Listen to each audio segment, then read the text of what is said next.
Nemesio Oseguera Cervantes El Mencho, the leader of CJNG, is still at large today. The subject of a manhunt by the federal government now with a $15 million reward for his capture. He's a person that we would consider as public enemy number one. They say that in Mexico, you can disappear without leaving a trace, but there are those who learn to do it without running, without hiding, simply erasing themselves from the map until they become a ghost with power.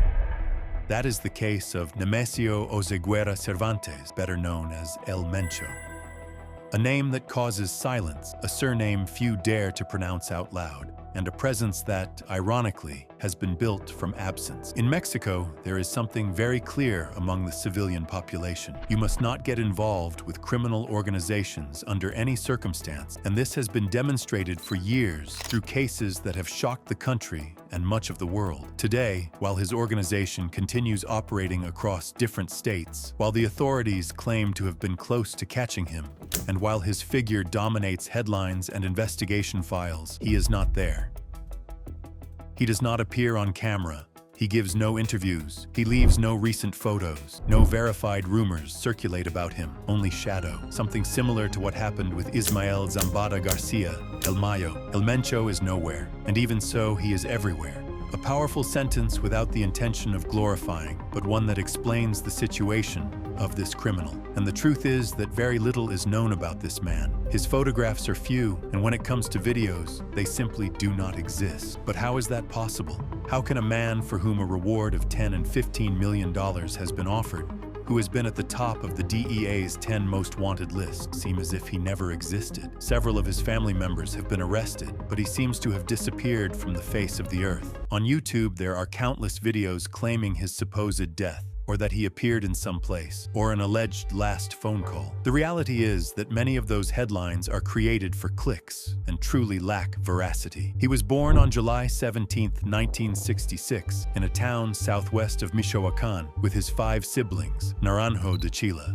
Ruben Oseguera came from a family whose main activity was avocado production. He left school when he was only in 5th grade. It was then that he began working with the Valencia family, a powerful and wealthy family dedicated to the production and sale of that fruit. A family that, over time, would become known as the avocado cartel. This nickname referred to the fact that they trafficked marijuana hidden among avocado shipments. From that operation, the now extinct Milenio Cartel was born, founded by Armando Valencia Cornelio, also known as El Maradona. El Mencho started at the bottom, being a teenage lookout on plantations. By 1986, he decided to migrate to the United States, living in the San Francisco Bay Area. The San Francisco police arrested him at the age of 19 for the first time on U.S. soil for carrying stolen items and a loaded firearm. According to border records, Mencho may have crossed the border several times during the 1980s. In 1989, he was arrested again, this time for selling narcotics. Because of this, he was deported to Mexico. But Mencho did not settle for that. He decided once again to cross the border to return to the United States. In September of 1992, Mencho was arrested again,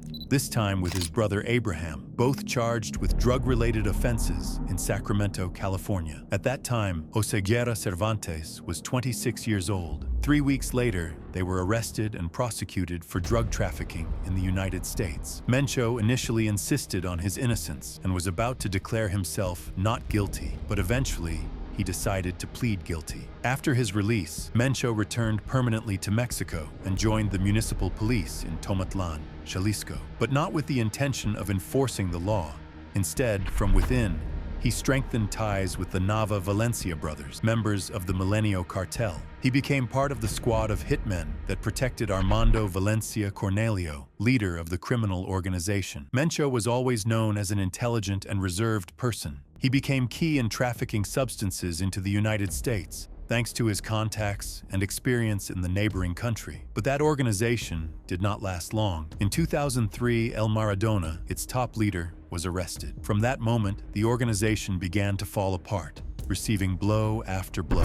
One of its main enemies were Los Zetas, one of the most powerful groups of that time, acting as the armed wing of the Gulf Cartel. With so much pressure from Los Zetas, a group that during that period was lethal, with members who were ex-military men, Mencho and the Milenio Cartel had to take refuge in Guadalajara, Jalisco. Then, they joined a Sinaloa cartel subgroup led by Nacho Coronel, uncle of Emma Coronel, wife of El Chapo Guzman.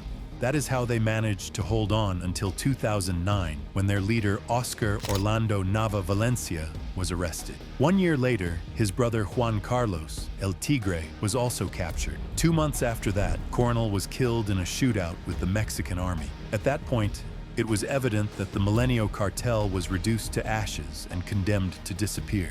Mencho, by this time, wanted to take command of the organization, but one faction wanted to appoint Pidio Mojaro, El Pilo, as the new leader, someone who had worked closely with the previous bosses. On the other hand, there was Eric Valencia Salazar, L85, who suggested that Oseguera Cervantes should keep that position.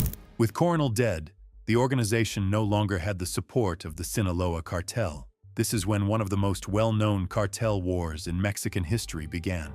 The group split into two factions, Los Torcidos or Matazetas, soon to become CJNG, led by El Mencho, La Resistencia. With some support from the Sinaloa cartel, CJNG attacked through a propaganda campaign, denouncing several crimes attributed to La Resistencia. Everything ended with Los Torcidos rising to power and Mencho giving way to the creation of one of the most violent cartels of the last decade, today even surpassing the Sinaloa cartel. With Mencho in command, CJNG achieved major territorial expansion. As always, there were government officials involved. All of this made Mencho and his cartel feared and seen as one of the most dangerous groups in Mexico. Narco messages accompanied by human limbs became increasingly common, always signed with the initials CJNG. By then, Mencho already had 3 children with Rosalinda Gonzalez Valencia, whom he supposedly met when he worked as a plantation lookout. Their first daughter, Jessica Joana Oseguera Cervantes, was born 2 months after Mencho's first arrest in 1986. She was arrested in 2020 when she was heading to the hearing of her brother Ruben Oseguera, accused of money laundering through several companies in support of CJNG. She pleaded guilty and was released in 2022. Their middle son, Ruben Oseguera Gonzalez, El Menchito, now 34, was captured multiple times since 2013, but released due to judicial errors. His last arrest took place in 2015, accused of being second in command of the Four Letters Cartel. He was extradited in 2020 and in 2025 was sentenced to spend the rest of his life in a U.S. prison. They also have a younger daughter, born in 2001, Laisha Oseguera Gonzalez. Little is known about her. It is unclear whether she was involved with the organization. She is believed to be the young girl in this old photograph of Mencho with his son Ruben. The criminal organization expanded so much that in addition to new territories in Mexico, it formed alliances with groups in the United States, Latin America, Europe, Asia, and Africa, mainly trafficking cocaine and methamphetamine, and more recently, synthetic fentanyl. It is estimated that El Mencho may have accumulated a fortune between $500 million and more than $1 billion, according to the DEA. An immense capital, but almost invisible. Not luxurious cars, not public mansions, but scattered across cash, anonymous properties, and financial networks impossible to trace. His wealth, like his figure, exists in the dark. Nobody sees it clearly, but everyone knows it is there. There are even reports that several of his financial operators had business networks in the US to launder illicit money. But where is El Mencho?